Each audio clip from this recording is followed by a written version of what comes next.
You have to write. You have to write. You hate to write. You want to be good, to make us cry or burst up laughing when the room is quiet. You want the laugh to come from the belly, a surprise like a burp with a smile. So you should look and look and look a while for something special to write about, some magic story. Your eyes dance around the room, out the window, into the hall, as you look and look and look all around. Boy, how the others shine. She's got a story. She's been to France. And him with a big house, his mother's car.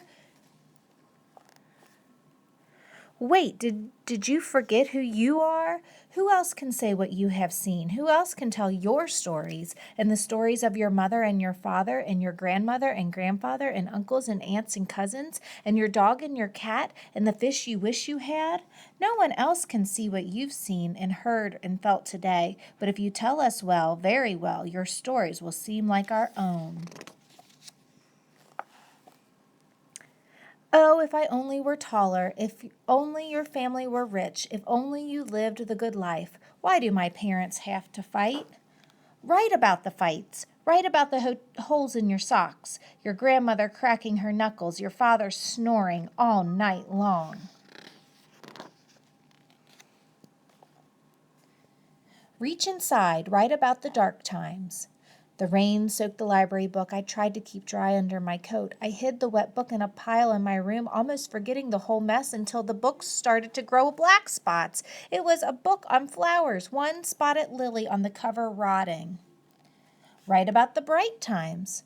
My mother sponged the spots clean with bleach. I found some rocks to press the book that had paper towels placed flat inside. Though it still looked not quite right, a ripple running through the spine, our librarian didn't mind. She sent me home with books on birds wrapped in a plastic bag to keep them from flying away, she said. Some will call you crazy. You think you're so special? Go ahead. Be important. Dream big. All right, all right, all right, all right, all right, all right. Later when I think of something. Right now, think now, remember, take your mind for a walk. Back to this morning, back to yesterday, back to when you were 6 and 5 and 4 and 3, scared of the wind and the trees. I heard a strong wind and I shiver between the cold sheets, wondering if the old tree outside Mommy's window will break and fall and hurt her asleep and leave me all alone. Right about now, tonight, tomorrow, trash today, tomorrow. It's my job to wheel the can out to the curb and set it straight. Make sure it's set on level ground. Can't have it rolling down the hill. I've got to fill the can just so to fit the trash we make each week. If the lid is not on tight, the cows will pull and tear the bags and toss the apple cores and bones everywhere into the street, and then the wild dogs will come and the neighbors walking by will think I didn't know how to do it right. Why not think about the plain, the everyday, even the downright smelly, this stuff, the way it really happened? Make a picture in your mind clear, true. Move that picture from your mind down to the piece of paper, a napkin, or the back of your hand, the bottom of your shoes. Write. What if you write the worst string of words ever? Never fear. Eat a carrot, take a nap, drink water. Come back to this piece of work so bad that there must be a dozen ways to write it better, and write it better. Write it again on a clean piece of paper. Twist your idea, stretch, snatch the new words out of nowhere. Make your words move, make your words dance.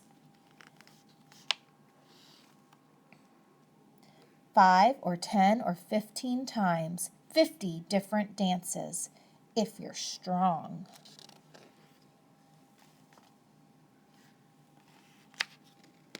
And lay each piece of paper out on a long stretch of floor and pluck the best parts out of each piece. Weave them together. Half of draft 1, a word from draft 4, a whole line from number 5.